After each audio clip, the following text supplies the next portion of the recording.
If you love the West Tigers as much as we do, and that's an awful lot, you're welcome to come and join us in our discussions on the West Tigers podcast forum. Our forum is the #1 forum for West Tigers fans to talk everything West Tigers. westtigerspodcast.com.au/forum.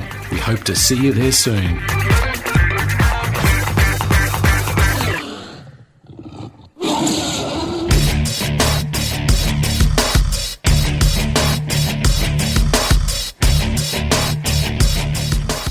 West Tigers podcast. It's another post-loss edition of the West Tigers podcast. We've got lots and lots of experience when it comes to doing these, but I think this is going to be a good podcast. I think it's going to be a bit of fun. 16-12, the final score against the Raiders at Campbelltown on Friday night. Nick's here, Eddie's here, and Gary's here. And let's start off with one word from the three West Tigers podcast team members. I'm going to start with you first. Nick, you're sitting in front of the Wayne Pearce Hill and the scoreboard in your background, which is very clever on Zoom. And Robbie's sitting there in that famous moment drinking the beer as well. So I love that backdrop. That's very, very clever. What's your one word? Thanks, Joel. It's very cold out here too, sitting out here in the middle of Leichhardt Oval.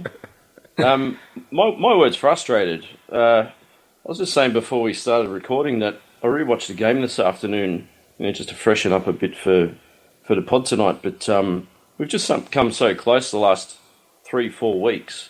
We keep falling short. So our last 3 games we've lost by 4 points. We had a lot of chances again against the Raiders on Friday night. I actually thought we had probably the run of play the first 15 minutes or so at Campbelltown. I do think we had a few things go against us, but yeah, I was just extremely frustrated Friday watching that game. Especially that there were no points scored the last 23 minutes. It was there for the taking. We couldn't get it done. Frustrated. I think most of us can certainly relate to that. Hello, Eddie. You vowed that you were going to have the weekend off. We weren't going to see you. You burnt out. You've done too many podcasts, and you're here. It's good to see.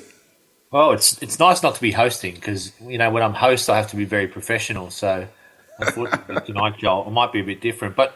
It's funny, my first word, I've got 2 words, and my first word also starts with an F, but I'm not going to use it. So I'll just use the word torture. This club is absolute torture. Honestly, it wouldn't really just be typical West Tigers, Joel, if we were to improve out of sight and somehow still get the wooden spoon. Are we trying to set a world record for the amount of games lost by 6 points? Honestly, at least the last 3 wooden spoons, Joel, it wasn't really torture. It was just... we were just pathetic, whereas this year, is torture. Yeah, I know what you're saying, Eddie. There's a lot more to talk about in regards to all of that, including a really good post that I'll share. I probably won't share all of it, but it came from a person on Facebook, and I just want to share some of his comments. Gary, we've got frustration, we've got these words. What is your word? I'm just going to go with right edge. I think with a couple of changes on that right edge, we probably win that game on Friday night. I think both Heath Mason and Alex Seyfarth showed on Friday night that they're not the standard we need on that edge. So I'm hoping that's going to be something that is rectified very quickly. Because I think if we get that right edge right, we can be a lot more competitive down the back end of the season. So really unhappy with the performance of a couple of guys that I think probably let the rest of the team down on Friday night. Steve Stretton, he's currently in the Middle East. He's very brave to be in the Middle East. His word was accountable, and accountable around Seyfarth and Mason, saying they shouldn't be picked again next week. My word is physicality. It's got to be. If we don't win the collision, we can't win football games. So in saying that, in the second half, I thought, led by Latu Fainu defensively, we actually started to win the collision a little bit, and we looked a better team, aside from what Latu brought to us in his offence. I've also got bench, because I thought the use of the bench was poor. But my word, and I've got to give Snake from the West Tigers podcast forum a little bit of credit for this, because he actually mentioned this word, or these 2 words in another post, but I've stolen them for my one word, and that is killer instinct. And that is, I think that this club and maybe certain members of the football team don't have a killer instinct. And I've got a couple of examples of that.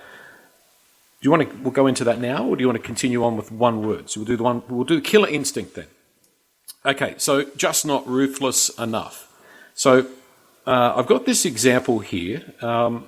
We're 31 minutes in. Now, I think probably we'd all agree that after 31 minutes, the West Tigers have been pretty much bashed up. We were down 16-0. The Raiders were winning the forward battle. We were hanging in there, right? So we finally get some ball down on the Raiders line.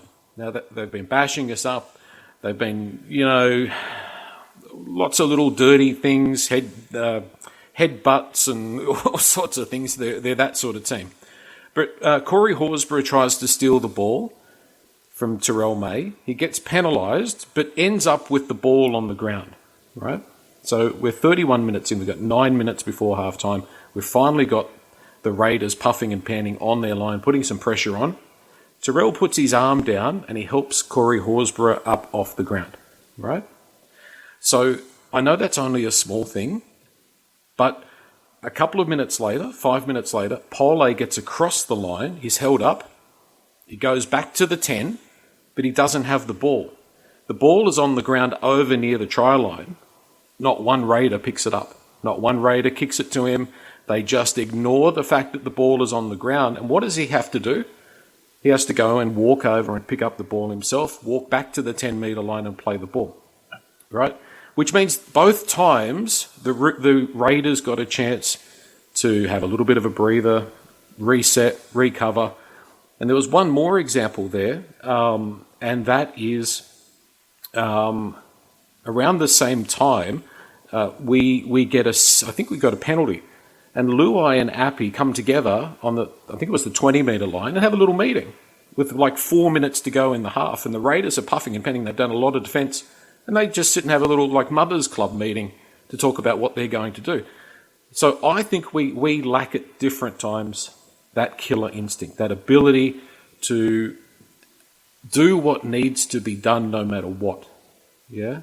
Does anybody agree that if your competitor is down on the ground and this is a guy that's been bashing you, that you shouldn't be helping him up off the ground in that situation with 9 minutes to go, where we've got some ascendancy, we're down 16-0, I think that killer instinct is missing. And some people would say, well, maybe we don't have that killer instinct off the field as well. Like, look at the Lachlan Galvin situation where we sort of rolled over and got the money and didn't really get much out of it. I don't know. Eddie, killer instinct, do you think it's something that's missing, of putting a team to the sword, of, being bastards and just getting the job done? Well, there were some interesting points you brought up there, and I can't say I noticed them when I was having my bourbon and Coke on Friday night watching the game. But from my cricket coaching perspective, Joel, we have a thing called the spirit of cricket. And that's basically judged by the umpires at the end of the year, and they give you a rating out of 10 for your spirit of the game. Walking when you get out and blah, blah, blah. And I always say to the boys, if we ever win that award, I will not be coaching this team again. So, long story short, you cannot win with a team of nice guys. So, I don't know about the whole killer instinct thing, but you need someone with a little bit of mongrel. You need different dynamics. It's like this podcast. You need someone to be a little bit of a prick like me. So, I agree with a couple of those things. If Terrell May helped pick him up off the floor, don't do it. Ricky Stewart, coach team, certainly wouldn't. Look, I can't disagree that at time we do lack a bit of a killer instinct. I don't overly think they're massive examples of it, especially Luai and Appy having a little bit of a chat about how they're going about it.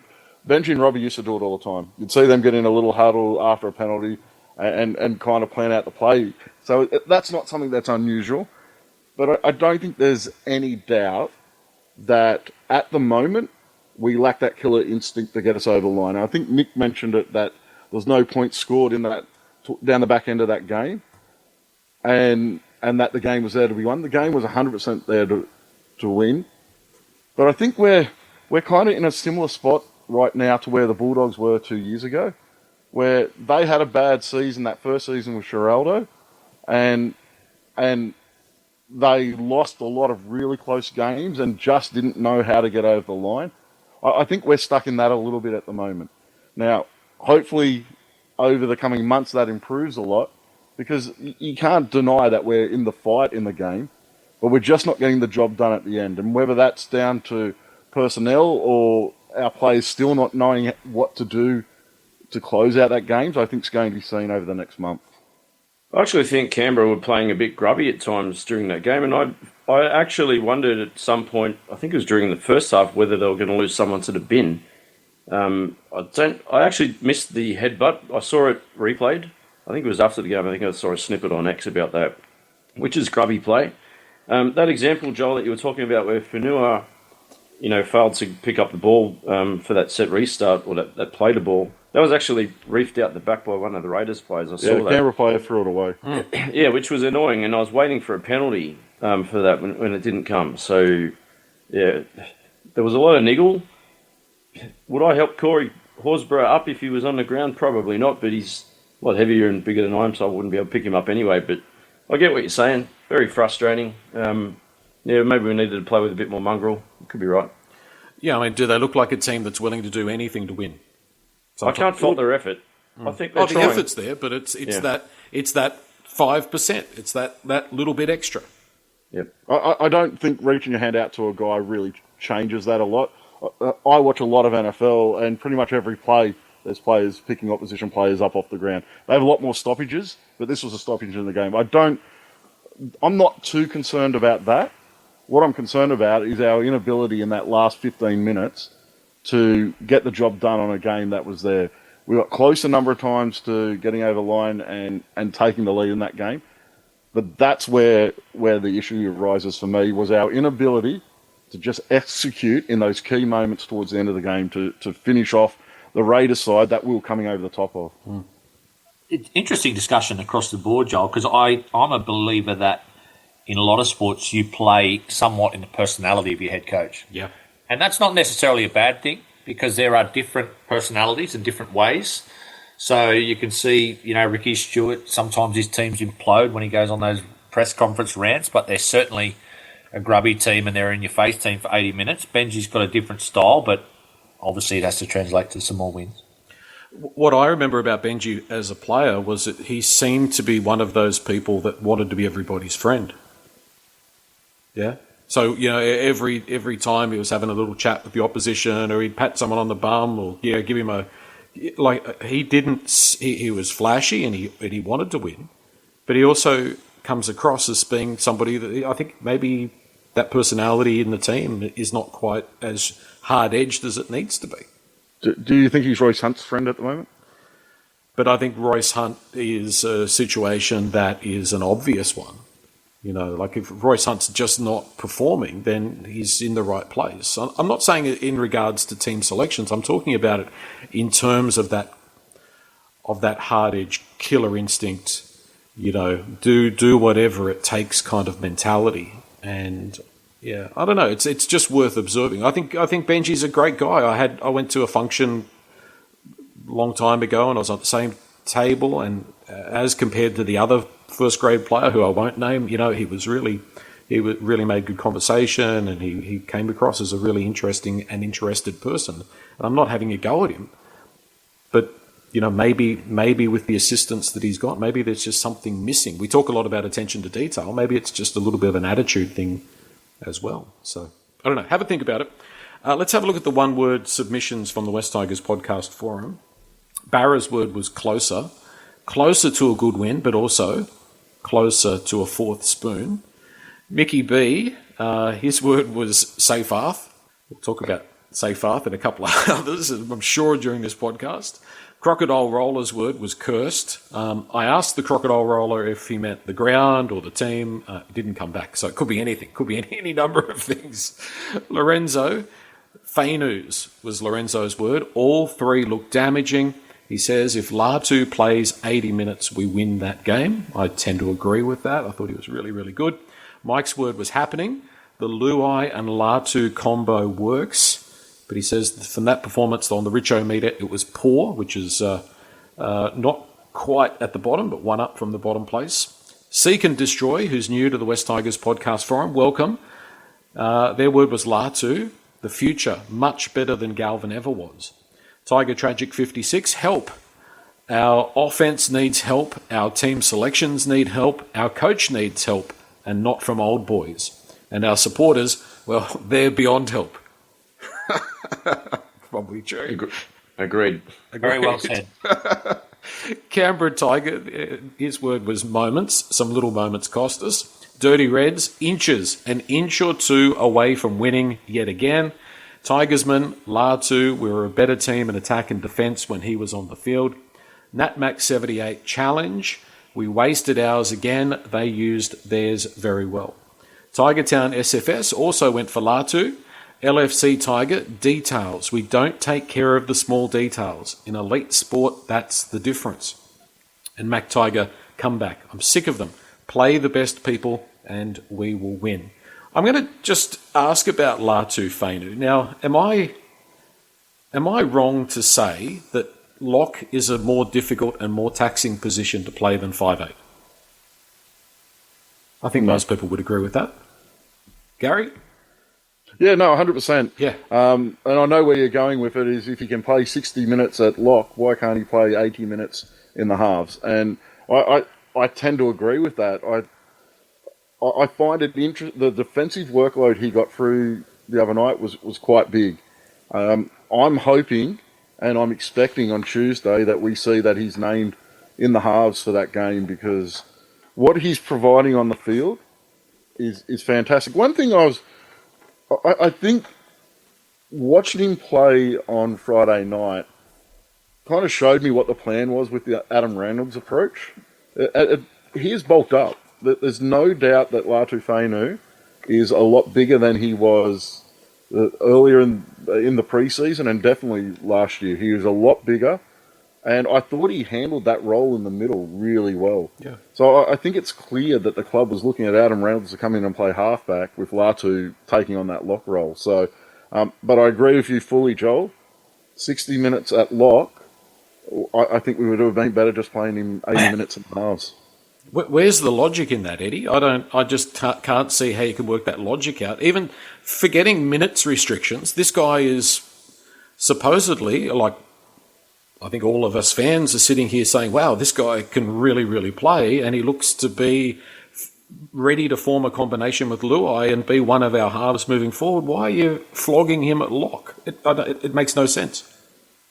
Yeah, but the context, Joel. I mean, who else is there? We just got rid of our other 5'8", and you say get rid of minutes restrictions, but if it's real and they're trying to ease him back from a hamstring, maybe he can't play 80 minutes. So that's all they're left with. The fact that Mason was paddling after 20 minutes, they thought we've got to get him out there.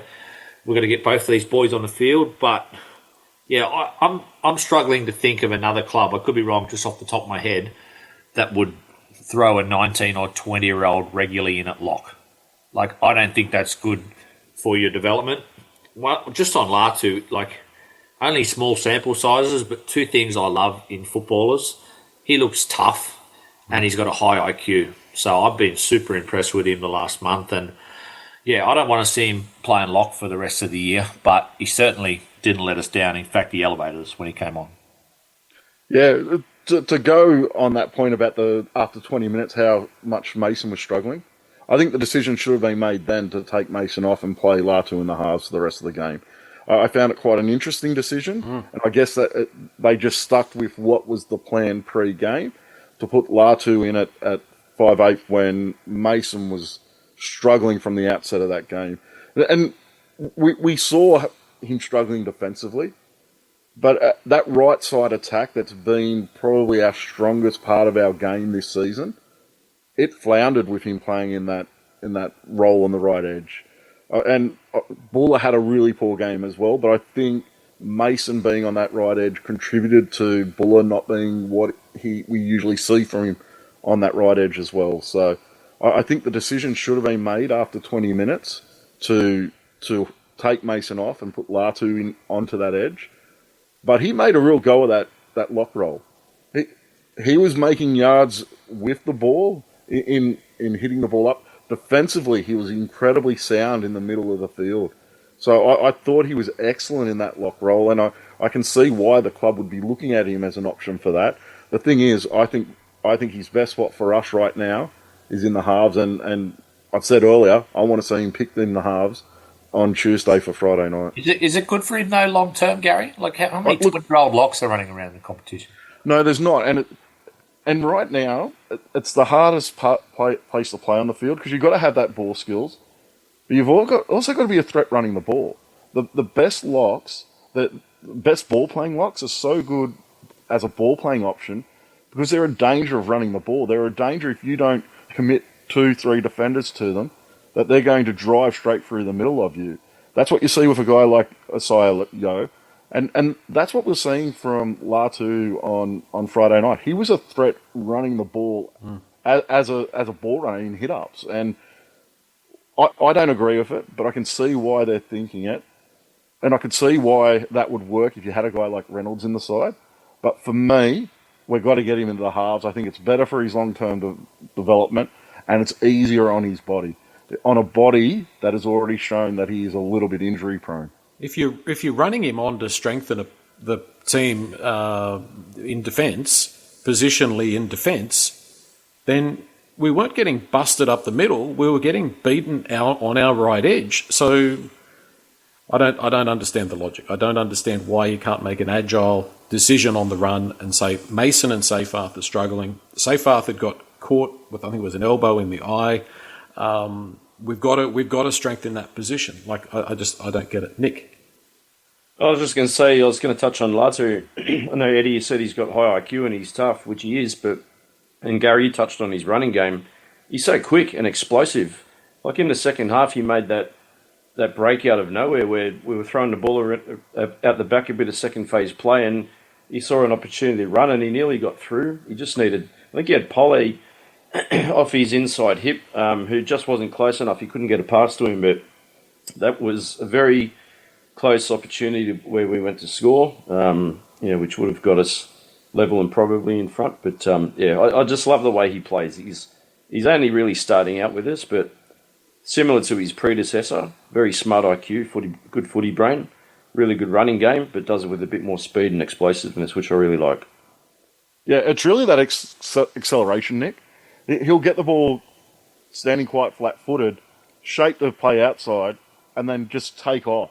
Yep. And for a guy that carries the size that he's carrying, especially now that he has really good acceleration, and for me, that's probably his strongest point, his strongest attribute at this point, is that he can just accelerate so quickly and take advantage of tiring defenses. I thought he was fantastic the other night, and I really can see big upsides to the Luai-Latu combination in the halves. I think it's got potential to be something that's great for a number of years into the future. Yeah, well, I've written here in my notes, so we looked at a different team with Latu at 5'8", and the combination with Luai was very promising. Eddie, I'm not sure. You said you've got something that you want to have a little rant about, but I'm not sure if this is it or not, but I'm going to go fishing just a touch. I'm going to have a little rant about and maybe this comes back to Killer Instinct, how little pressure we placed on the debutant winger. Yeah, he's the coach's son, but he's been running around in New South Wales Cup for 3 years. He got a rails run the whole game with no real pressure placed on him at all. It's interesting because, it's probably that sort of thing leads us into a debate that we've been sort of having, or a discussion we've been having on the podcast a lot this year, which is the strengths and weaknesses of Benji Marshall. And I think one of perhaps his weaknesses at the moment is the tactical side or the game plan things. And I'm not a football coach, I watch the game as a fan. But the thing that's interested me a few times when I've heard the opposition coach, when we're playing them, interviewed pre-game, is they've described the side as unorthodox. To me, is that a paraphrase for talented but disorganised? That's sort of what I think it is. It's a strength to come from behind every week and start playing ad-lib footy and offload the ball, and all of a sudden, we're losing these games by 4 points. But interestingly, of all these last 4 games, we never led once against Canberra, against South, and against... There was another one in there. I think Penrith was the only game. Penrith, yeah. Penrith was the only game where we led for about 20 minutes. I'm not going to say it's easy to play when you're behind, but it's easier because the pressure's off. The other team switches off a little bit. You know, they're 16, 18 in front, whatever. We get a couple of tries, and all of a sudden we're back in it. But that shouldn't cloud the fact that our starts are poor. We do look disorganised. We had, if I went through all the team stats for this game, you're like, how on earth did we lose? We had 8 more sets than Canberra. We had 55% possession, run meters, over 400 run meters. So we're actually lots of effort and lots of good things. But the polish is not there at the moment.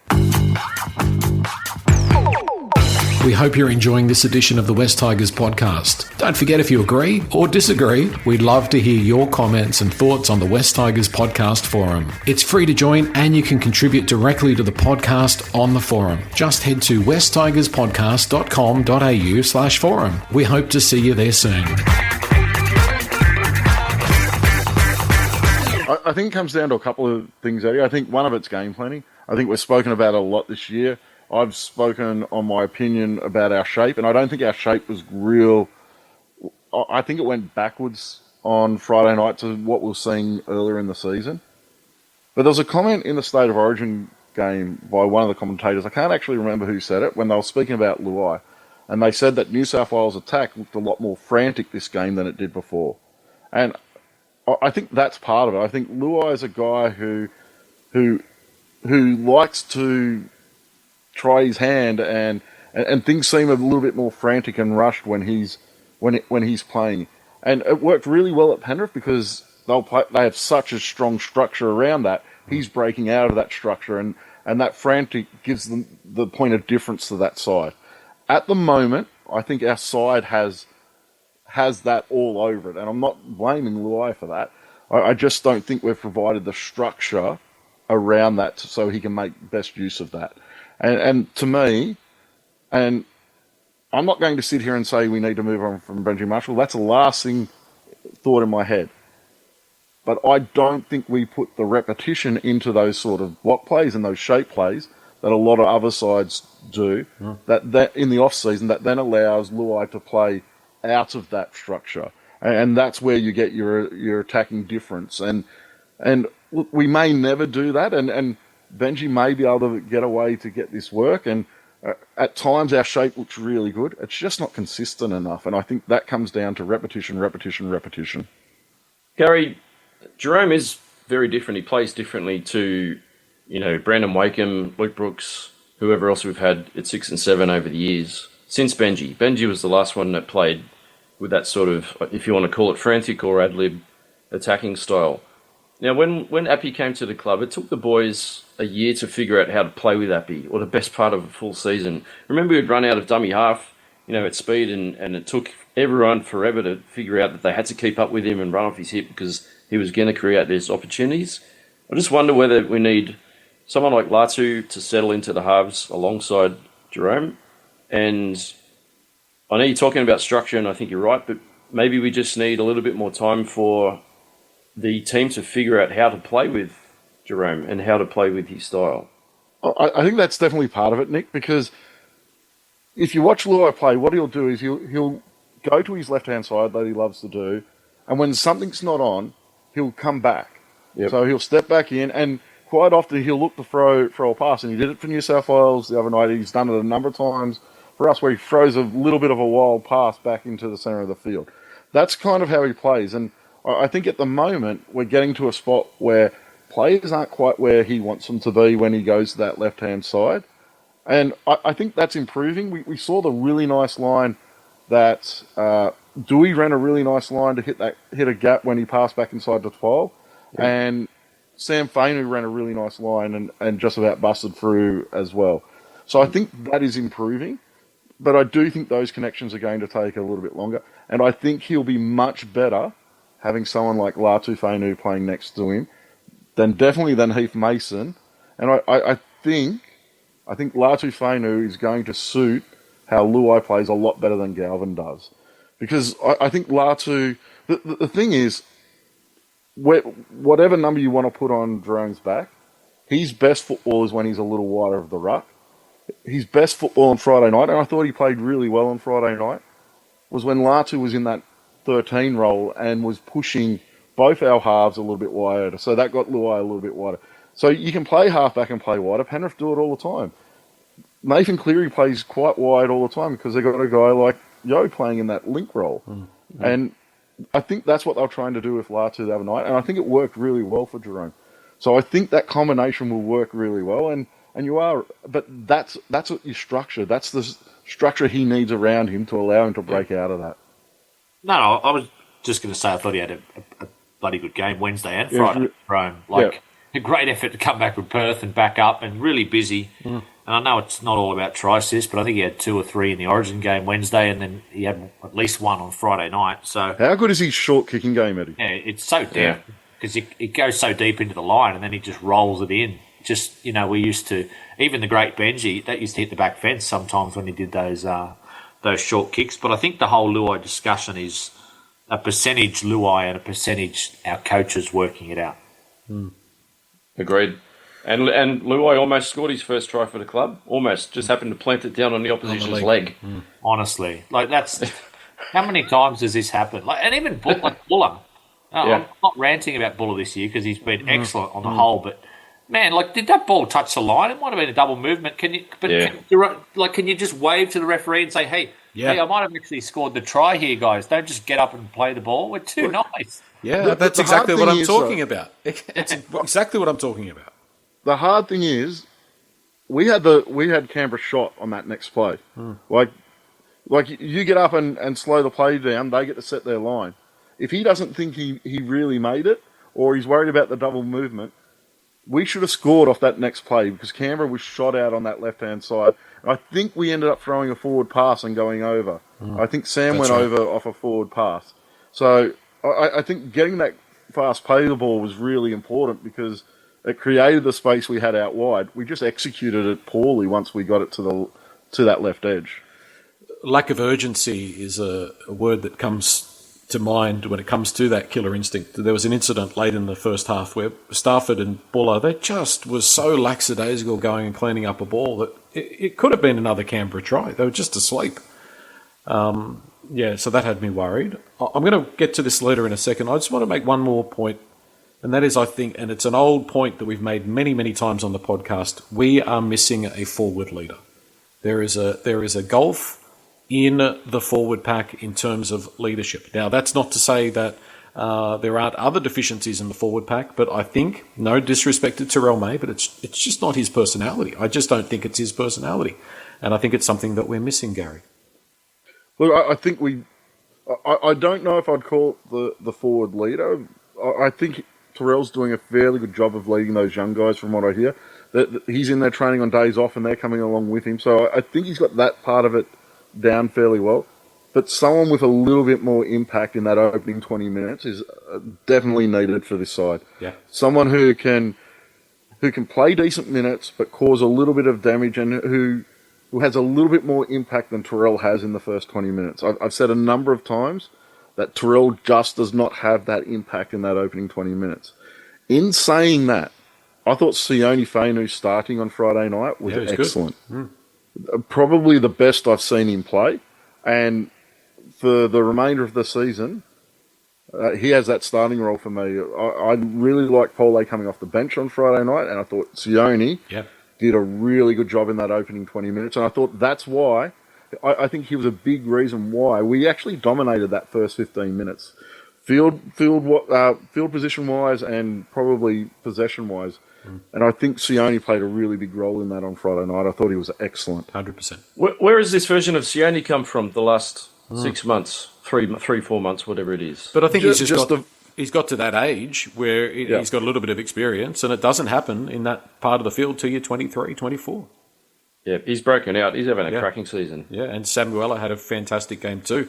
The combination with Luai gives you plenty of reason to hope.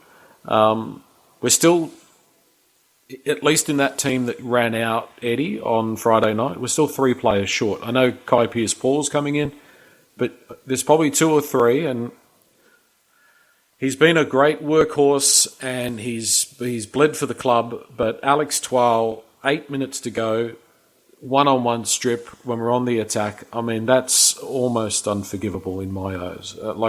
I think if you're going to have guys like Twal and Seyfarth and Mason as starters, and Dewey in offense, strangely, the world's turned around, Gary. The world has turned around, but we're talking about him being a good defender in the centres, but his offense he's just not fast enough, I think. I think there are 3 or 4 deficiencies there, Eddie.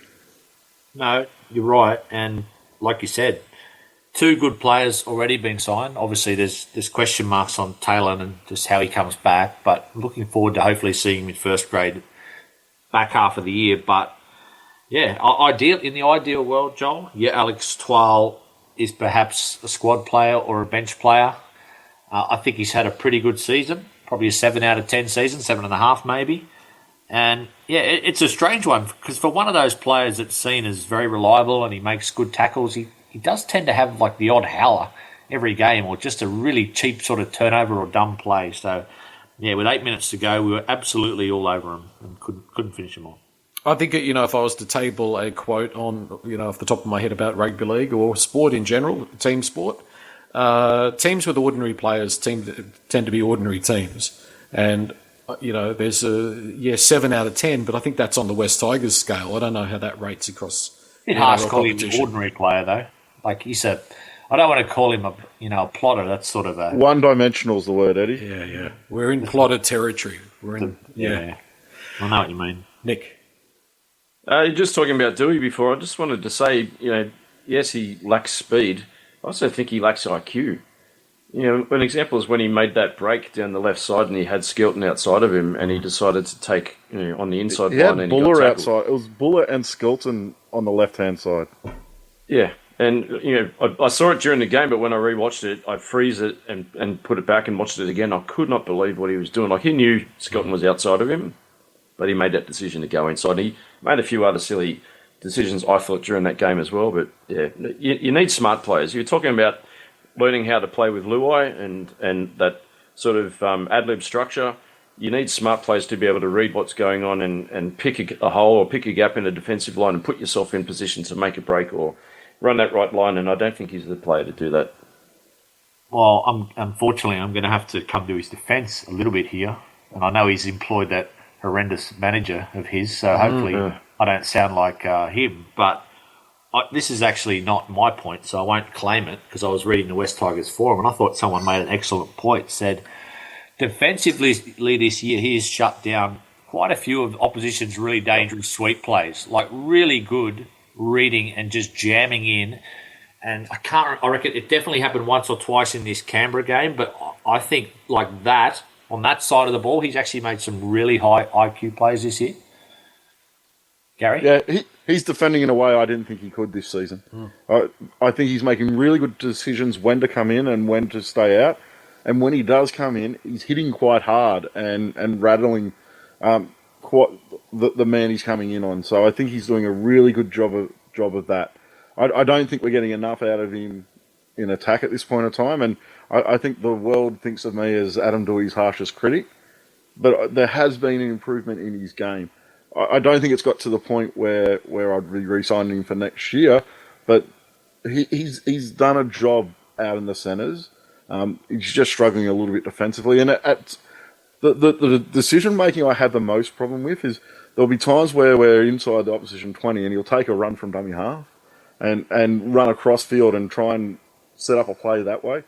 That's not his go. I want him to stop doing that immediately. I think he did it again at one point on Friday night.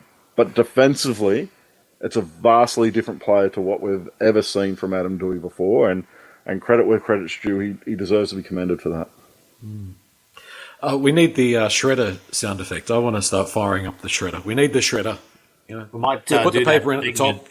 Midweek, Joel. It's been a while since we did an official shredder segment. The shredder, I think it's been out for service at Concord, but it's back and the blades have been sharpened. I think it needs to go to work in the next couple of months, I think. Galvin went through it, didn't he? Galvin, yeah. Well, put himself through it. That's it. Yeah, Royce Hunt is. It's going to have to be a big shredder, but we'll talk about Royce in a moment. And Talon De Silva might be going through it this week. Talon's putting himself through it. Yeah, Brad Hancock on Facebook, guys. I wanted to. It's a little bit lengthy, so So I don't know if I might cut a little bit short, but Brad Hancock on Facebook, one of the Facebook groups, West Tigers groups, he said, and I really liked it, he says, honestly, I'm done with the sugarcoating. Yeah, there have been a few glimpses this year, but let's not kid ourselves. The same problems are still there, just dressed up differently. Benji is a club legend, respect, but being a good bloke and having heart doesn't make you a tactician. No one at Concord is calling out the issues because it's a massive echo chamber. All mates, no pressure, no honesty. We don't look structured, we look predictable, and the only time we actually look like we're playing decent footy is when we go completely off the cuff. Here's what's driving me nuts. Firstly, we're flat-footed. 90% of the time we pass standing still. No one runs onto the ball.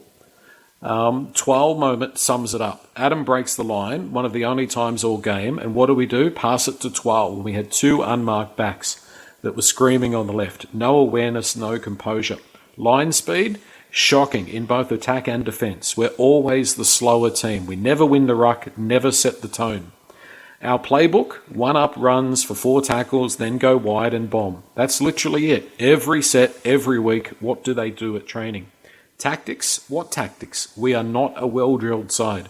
There's no deception, no shape, no movement. Our best football is broken play. That's not coaching, that's chaos. Let's talk coaching. Benji is a motivator, fair enough, but he's out of his depth tactically, and he's only hiring ex-players and mates who won't challenge him. There's no one pushing back. We need a senior assistant with proper experience, someone who could add structure and pull us into the modern game.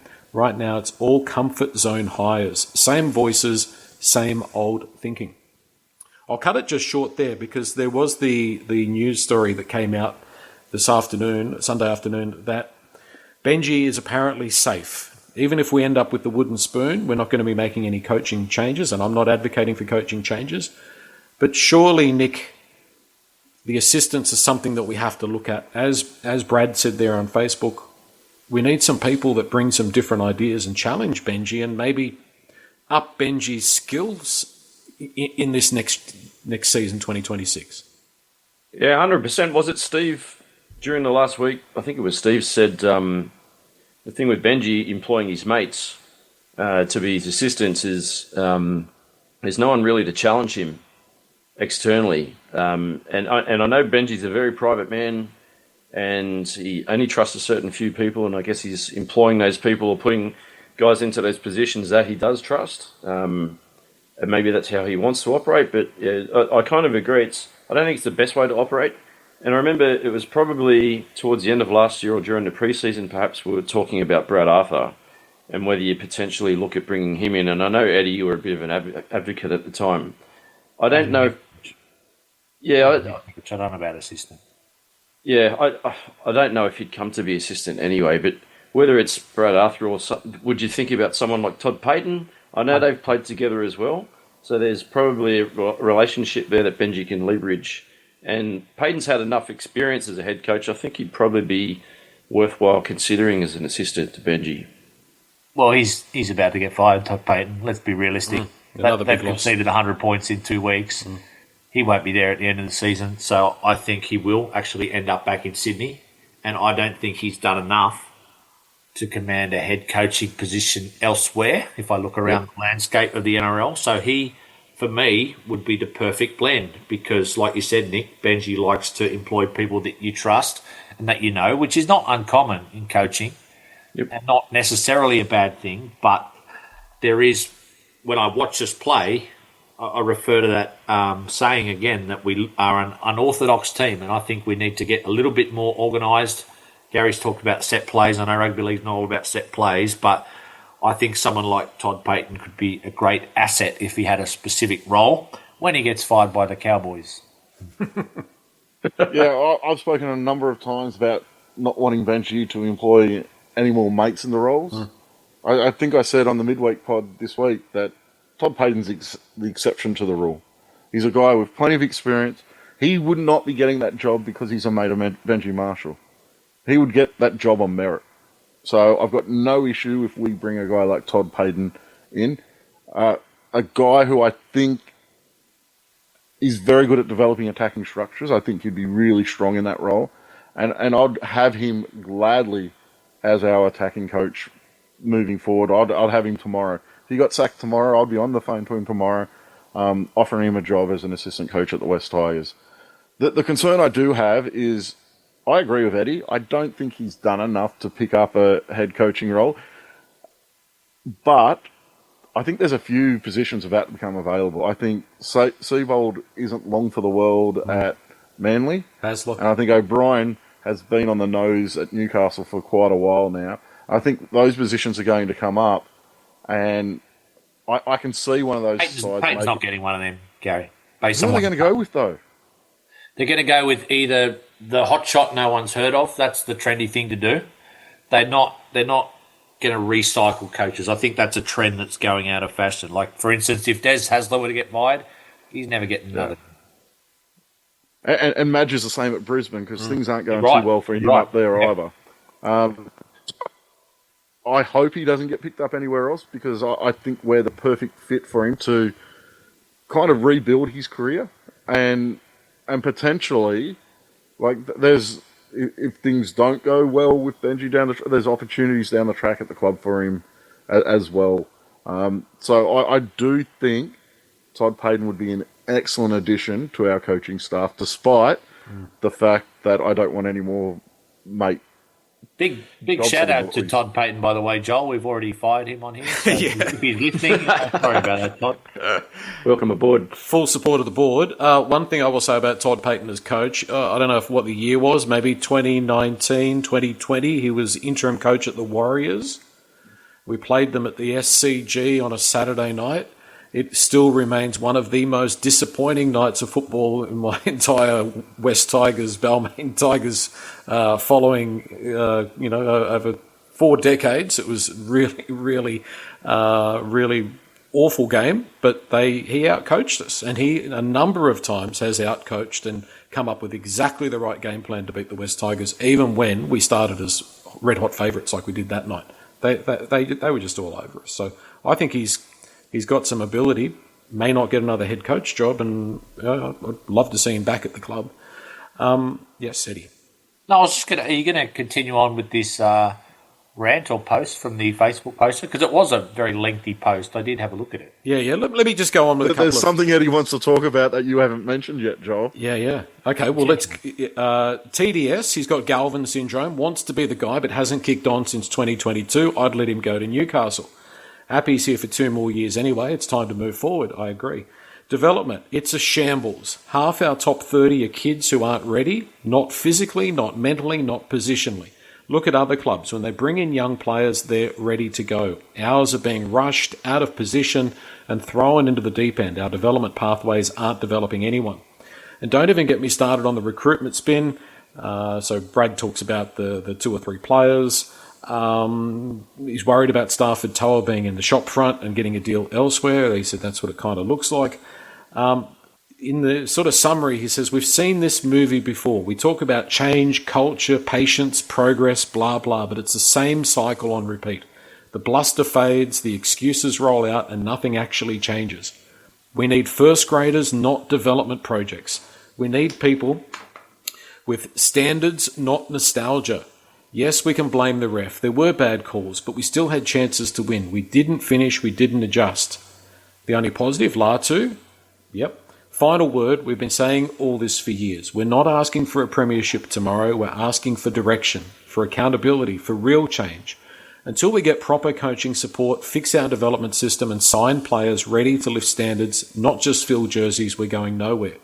This is a professional club, but it's still being run like a backyard barbecue where everyone's mates and no one wants to have the hard chats. We're tired, we're loyal, but we're not blind. I just think that sums up so many ways that I feel about the club. Well, Joel, anyone who takes the time to write something like that is obviously a very passionate West Tigers fan. And I agree with his summation about Benji Marshall and the need for an experienced assistant, as we talked about.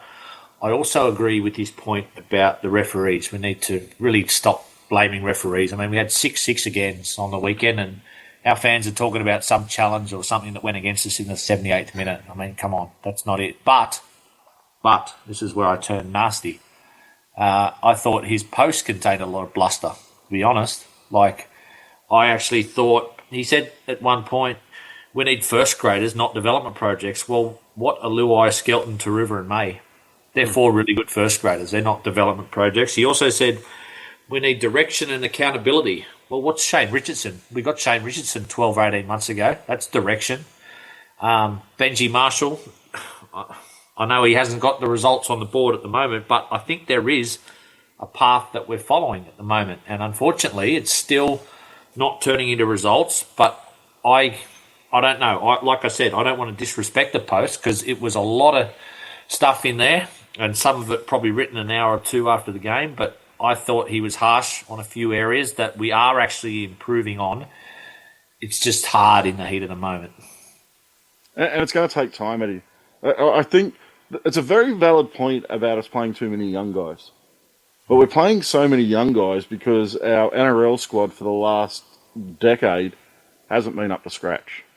That's the biggest issue, is we're coming from a spot where we've still got 3 players, at least in our first grade squad, that aren't NRL standard. And we're putting in young guys before they're ready. We've also had young guys playing New South Wales Cup before they're ready. And that's affected all the way down in our pathway system. And I'm not making excuses for that. We're in a position where our squad last year was horrible. It was a horrible, horrible squad. And we made 5 key signings over the off-season. We need to make at least another 2 on top of what we've already done for next season. I think the signing of Kai Pearce-Paul is a really good signing in an area of weakness. But we need to look at getting a lock. We need to look at getting another prop, as I said earlier. And depending on what happens with Taylor May over the next couple of months, we're still short a centre. So these are all things that need to be improved in our club. And what that does, if we can improve that NRL squad, if we can improve the ability of those players at that level, it pushes guys we've got playing NRL down into depth positions. That's what we need to be doing. We talk about how poor our depth is all the time. Our depth is poor because we've got guys playing who should be our depth players. You fix that and push those depth players down, then it fixes up the depth at the same time. So it's really important that we focus on improving that NRL squad and getting those 2 to 3 more signings we need for next season over the line. Just a quick one, Gary. You said that we probably need another prop, which I agree. I did hear Yvonne Sampson on Channel 9 the other night say... Channel 9? KO? Fox. On Fox, sorry. Say that Josh Papali'i is no longer required beyond the end of this season at Canberra. Would you consider someone like him? He's a workhorse. On the right contract, he's right at the end of his career. So yeah. I don't know who that prop's going to be at this moment. I really haven't thought about it. I trust Richo to get that sort of stuff done. I think Eddie's right. He's a great acquisition, and I think he's done a really good job, for the most part, of signing players that have strengthened areas of weakness. I think we've done really well with that going in from last season to this season. And the 2 signings that we've made for next season, I think they have those same things about them. So you've got to remember, a lot of those 5 signings we got came really late after the season had finished last year. So I expect us to get another 2, 3 players. We've got the spots in the roster. We've got the salary cap to do that. And I'm very confident we'll target players that in areas of need, which before, I think with recruitment at our club before, we targeted names. We went out and signed whoever big name was off contract. Which means that the pendulum swung and we're a recruitment club again. Well, I wouldn't necessarily say that. We've got Makasini coming through, who we're looking at debuting later in the season. We've got young Hayward coming through as a hooker, who I think is why they're okay with kind of letting Talon go, because there's another young guy coming through who'll be ready around the time that Appy is looking to hang up his boots. So I don't think, to do it right, I don't think there can be any such thing as a development club or a recruitment club. You got to do both. You got to have young guys coming through. We alternate year to year. Yeah, we alternate, but you got to supplement what you've got coming through. And recruit in the area of weaknesses. And I think that's what we've been really poor at, is kind of getting that balance right. Joel, I'm trying to read your mind. I think you like development club makes us sound soft, but it's not wrong. But like I think you just want us to be a ruthless club, like Canterbury. Like Canterbury are developing their players, but they're also recruiting top players. You've got to be both, and you've talked about soft underbelly. I don't want to go down that rabbit hole, but it just frustrating. Like mid-season, we give up a player, we don't sign a player. Now De Silva looks like, okay, you want to leave. All right, fair enough, mate. Go next week. Like it just honestly. Look, if he goes next week and we get Kai Pearce-Paul this season, I'm okay with that because if we've got issues with him anyway, and we can pick up Kai Pearce-Paul this season, who will make a difference to our squad this year, who is in an area of weakness in our squad this year, then, mate, I'll drive him up to Newcastle and I'll drive Kai Pearce-Paul back. Can I ask you a question? What did Tony Suka do to lose his position after that Penrith performance and have Seyfarth grab that spot and not even make a bench spot? I'll be picking him next weekend, the start in the second row. He played in I was going to say, he played in the New South Wales Cup, 31 tackles, played 80 minutes, only 5 runs for 45 metres, but still, I don't understand the logic of why he lost his position based on that performance and to move Seyfarth back in. If it was KPP, I'd understand, but that had me scratching my head. Eddie, you mentioned Royce Hunt's name. So the New South Wales Cup team surrendered 38-18 against the Dragons. I'm in a bad mood about all this weekend, I really am. Royce Hunt, one of the 4 or 5 quality players that we purchased from outside, 1 run for 7 metres. He played 21 minutes, made an error. He made 10 tackles but missed 6 tackles. Now, there are some reports that he has a rib injury, but what is going on there, Eddie? Well, you mentioned being in a bad mood, Joel. That's 2 of us. I think if you haven't been on the call tonight, I'm in a bad mood. But, I mean, yeah, Royce Hunt. I think me and Gary maybe talked about it the last podcast, or it might have been Steve. I don't think he's in for a quick return. I just get bad vibes about Royce Hunt. I wasn't overly pleased when we signed him. Terrell May signing made it look like, okay, he can go to the bench, but I can't say I watched the New South Wales Cup or even knew they were playing this weekend, but 1 run for 10 metres doesn't sound too... 7 metres, don't 7 kid him. metres. 7 metres. Inflating his stats there, but 21 minutes. But those By sort of 30%, players, Eddie. Yeah, I don't want to go through the same rant I had last week, but those sort of players, I really don't know how valuable they are, guys that can only play 20 minutes of football. But there's got to be something seriously wrong with him because you don't send someone... Attitude. Yeah, well, it would have to be because you don't send someone that's played every game of NRL throughout the season, whether it's off the bench or not, back to Cup with specific things to work on. And, Benji would have said, you've got to get your minutes up. I want to see better impact or, whatever, more productivity. But you don't see someone go back to Cup and then fail miserably and go completely backwards. So maybe it is attitude. Maybe he's gone back and he's got the shits and he doesn't want to be in Cup and that's coming out. But I'll tell you what, that's going to be a very quick exit to out of the club, isn't it? If that's his attitude, he won't be around for long. From what I've heard, is he's failed some benchmarks, some fitness benchmarks, and that resulted in him being dropped. And I'm guessing that hasn't gone down too well. It's a shame because he's the only guy that I saw actually stand up to an opposition player this year, and that was in round 1 against Newcastle. If you remember, I think it was Hetherington's face he got into.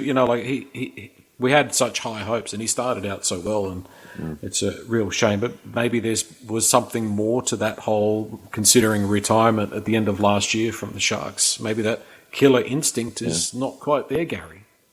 And the sad thing for me is we could really use that impact that he does provide. 100%. I know Eddie's not a big fan on someone who's playing 20 minutes, but if we can get 25 to 30 minutes out of him at high impact, I'm okay with that.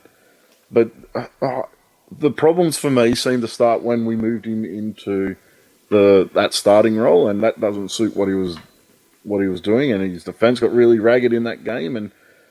But I am missing what he was providing when he was coming on with 15 minutes to go in that first half. I think that's something that is missing in this side at the moment. When it comes to West Tigers forwards coming through the ranks over the last few years, guys like Matamua come to mind. Kit Lilly is in that same bracket, but we did have hopes that Kit was about to push his way through. I didn't see the game. I can only go off the stats, but he played nearly 40 minutes. So 2 stints, he played 15 minutes and 25 minutes, 2 runs for 20 metres. Like, that's really, really disappointing because I thought Gary, we were talking about Kit maybe pushing through for NRL, coming back into the NRL team at some stage, but those stats in New South Wales Cup aren't filling with a lot of confidence. Yeah, I didn't see the game this weekend. I was a little bit busy, but I watched the game 2 weeks ago and I thought he was really good in that. So it's a little bit of a tough one because I think for the most part, the games I've watched for New South Wales Cup this year, he's been really good, but those stats don't make great reading from yesterday, so I'm not sure what was going on there. I mean, Seyfarth is getting to that point, though, where it's sort of like he deserves to be next one dropped. Like, coaches tend to always have one favourite. I generally think Benji, over the past 2 years, has been pretty good with selection. If someone's not performing, he will drop them. Not so much, the interchange bench. That's probably a little bit different. Maybe he hasn't been as strong there, but Seyfarth hasn't been doing it for me for a while. I had hopes for him, not necessarily as a starter, but as a top 17 player, but he's definitely not earning that spot on the right side, the second row. I can see Gary smiling because he feels like he's been vindicated. Tell me what Seyfarth brings. What's the strength of his game, Eddie? Well, I suppose it's possibly stuff we don't see in the 80 minutes, Joel. It's probably around the training paddock and stuff like that, but coaches have players like that. I actually thought he was all right off the bench, but I don't think he's come off the bench once this year, and I'm sorry, but 2 runs, missed tackles, still got the odd bit of poor discipline, doesn't dominate any collisions, so it's time for him to be demoted. Just to defend Seyfarth a little bit, I won't defend him completely. And I know Steve's word was accountability, and he did highlight Seyfarth and Heath Mason in that line, but I did think Alex was a little bit let down on a couple of occasions with Heath running up out of the line. Gary shaking your head, but the Raiders, it might have been the Raiders' first try, where Mason did run up a lot quicker and sort of left Seyfarth sort of, a couple of steps back. He came up out of the line and created a bit of a hole. And that was a pretty poor read. And he did stand there shaking his head when he did it. What does Seyfarth bring? I think he's a workhorse. I don't think he stops trying. You'll never lack him for effort. And he knows how to find a try line. That's something I don't think Alex Twal knows how to do. It's funny when Alex Twal... We know that, yeah. When and Twal, he's a prop. It's not his job. Well, prop/lock, right? He plays, that number 13 role to start the It's game not anyway. 13's role either, though. A second rower, one of your roles is to be, especially on the try line, is to hit that gap and find the try line. I think it's a little bit hard. Like, I'm not an Alex Toll fan either. I think it's a little bit harsh on him to say he's not a try scorer when that's quite obvious in the type of footballer he is. But for me, Seyfarth made a really poor defensive read on that first try. He came in far too far and supported the player that was defending inside him. I can't remember who it was now. And it was Seyfarth's man that actually went through the hole to score that try. In the lead up to the second try, he was the one that missed the tackle on about 30 metres out from our own end. That was the break. I can't disagree with you, Nick, that he's a wholehearted guy who puts in a lot of effort, and he's getting the most out of his ability that he was given. I have no doubt about that. But that ability isn't enough for an NRL player. His lack of impact and his lack of ability to win the contact in both attack and defence is a massive problem and has been a massive problem his entire career. You'll see, quite often we'll get a decent play of the ball, Alex will take that next hit up and he gets bent backwards and ends up on his back and gets a slow play of the ball. Same thing happens in defence. He'll get to the player and the player ends up going over the top of him, which results in a quick play of the ball. That poor contact in defence and attack is a real problem. He did score a nice try. He chased down running a fluice kick. He also threw a really nice ball for the other try we scored out on that right hand side. I thought he threw a really nice ball for that try. Yep, it's just not enough.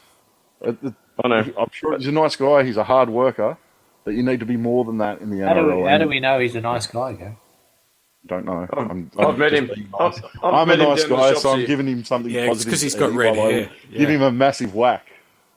Exactly. I'll just say though quickly, when that try that break that Canberra made where Seyfarth missed the tackle, if you watch that back, Toa was outside of him, and that Canberra player, I can't remember who it was It was a going really through poor that effort gap. from Tara as well. And Toa should have made an effort to try and shut that down with Seyfarth. He left it to him, and he was only a metre or so away. So I'll just back up Seyfarth a little bit there. I think he should have had a bit more assistance from his outside man. We're trending down. Is all lost for season 2025? Is it time to say season over? It depends what you're looking for. Like if you're Eighth expecting, spot was what I was looking for. yeah, if you're looking for eighth spot, I don't think we're going to make the top 8. Do I think we'll get a few more wins and have more wins than the last couple of years? Yeah, 100%. I actually think we'll win on Friday night as long as we pick the right squad. There's some positives in that game on Friday night. The effort has been there all season. I'm really happy with that. I think there were some promising things in attack once we got Latu into the side and Latu out on the field playing. I think if we fix up, I think there's 2 selection changes that we can make that make a massive difference to what we're going to see over the last couple of months of this season. So selections on Tuesday is really important for me. And I think if we make the right selections, then I'm not like Eddie and Nick. I'm not keeping one eye on the wooden spoon. I'll worry about that if we get to 3 weeks out and we're still in a fight for it. Right now, I'm just looking at the next game and whether we can win that. And I think we can win the next game. I think we can get a couple more wins in the next month. But selections on Tuesday are really important to go to get to that point where we are winning games. I noticed Gary just casually just watering down expectations a bit there with his first few lines. You know, we might win a few more games this year, and just casually throwing that out there, the stuff I've been saying all year. But anyway, No, I think we can still get 4 or 5 wins this season in the back half of the season. I'm not. Yeah, as I said, I'm not sitting here looking for the but wooden like spoon. on a serious note, like I won't call it Eddie's gambling, Joel. I call it Eddie's analytics this time. And like last year, we won 6 games, and there wasn't a single loss where we could have won. For me, this year we've won 5 games. And it's probably I think we've lost 6 games by less than 6 points. So, like time spent playing together, learning how to win.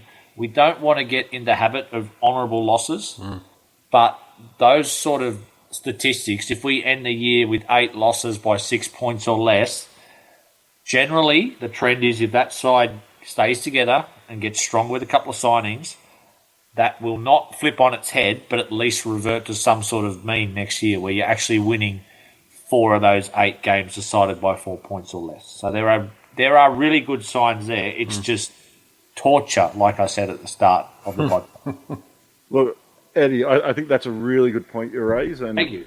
And I do think that matches what the Bulldogs did a couple of years ago, where they had a season where everyone wanted Geraldo sacked, but it was a building year for them, and I'm guessing this year is a little bit of that as well. Of course, like I want us to make the 8, but even when I predicted us finishing in 8th spot at the start of the year, I said a lot of things would have to go our way for that to happen, and I didn't ultimately really believe it deep down in my heart. But I am happy with the progress we've made this year. I would like a few more wins, but I am happy with the progress we've made so far, and I do think we are on an upward trend as a club on a whole. I actually agree with you, Gary. I actually do think we can beat Manly. I don't think they're playing great footy at the moment. I just want to, and I know we'll preview that game during the week, but Luke Brooks is due for a good game, isn't he? And that's the type of game that you'd expect Brooks to actually come out and have a blinder. But He's anyway. been due for a good game for about 10 years. I don't know where I heard it, and it's not the most optimistic way of finishing the pod, but I'm not going to be here on Wednesday night for the midweek pod. Just throwing it out there, guys. But I heard somewhere, it may have been West Tigers Life, maybe, it may have read it on one of the forums, I'm not exactly sure, but the person said that their fear is that losing, it's in the walls. at West Tigers. Yeah, it's just so get an much part of the exterminator. club. An exterminator, yeah. Well, where do we get one of those? Well, it is in the walls at the moment, Joel. But I think they're doing their utmost to change it. I don't think it is, boys' club as everyone goes home happy. I do think it's just super frustrating at the moment. There is progress, but it's sort of painful progress at the moment because we're just losing those close games. Well, let's hope those bench selections are better than this week's bench selections, Gary, because I don't think we got them right this week. So let's hope we get them right next week. I was going to. No, you go first, Gary. You go. Yeah, I'm more concerned about who we're picking at 5'8" and who we're picking at on that right edge. The bench selections, I think. Look, I haven't been that happy with our bench selections the last few weeks. Yeah. But we're finishing over the top of teams. To me, that's got to say something about your use of the bench and how you're performing. If you're coming back at teams in the back end of the games, which has been our trend for the last couple of months, then I think fitness-wise and amount of time you've got players spending on the field, you're probably doing a fairly good job of. You know what that tells me about coming over the top of teams the last couple of weeks? Latu Fainu. For me, he's the difference. And it was very noticeable. When he was on the field, we looked a hell of a lot more dangerous when... Well, doing it before him as well, though. We came over the top of South late in the game, and Latu Fainu wasn't playing in that game. So it's been a trend that's been there for a little while now. Even earlier in the season, we really came over the top of the Dolphins. So I think fitness-wise and the ability to still physically be in a game at the end of the game is a lot better than it's been in past seasons. So I at least think we got that part of our off-season pretty good. I don't think we got too much wrong in that fitness-wise.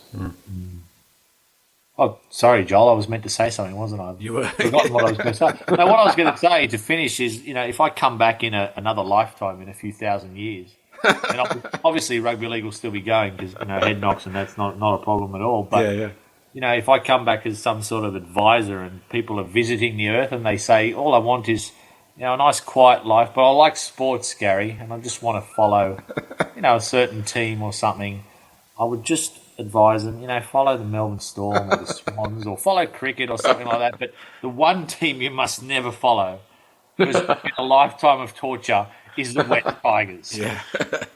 Knowing you, Eddie, though, I think you'd more prefer to tell them to follow the West Tigers, just because I think you'd get a kick out of seeing them suffer. Gary, I'll be coming back in a few thousand years and I'm going to advise you to support the West Tigers. Well, I think we can probably pretty much be assured that if you do come back in 1,000 years, Eddie, you're not going to see another rugby league merger. Because if you take two weak teams, you only end up with one weak team because neither side complements it. You're finishing with a whack there. Dennis Fitzgerald says hi. That's who it was at Para who said that, wasn't it? So that would have been a takeover. That wouldn't have been a merger, but there would never be another merger where you've got two teams that are in that exclusion zone that are struggling because you just end up with one team that's struggling. So that's a real whack to finish, Joel. We're the last merger in history. Thank you, guys. We'll look forward to the midweek pod. Thank you. Thanks, boys. Thanks, boys.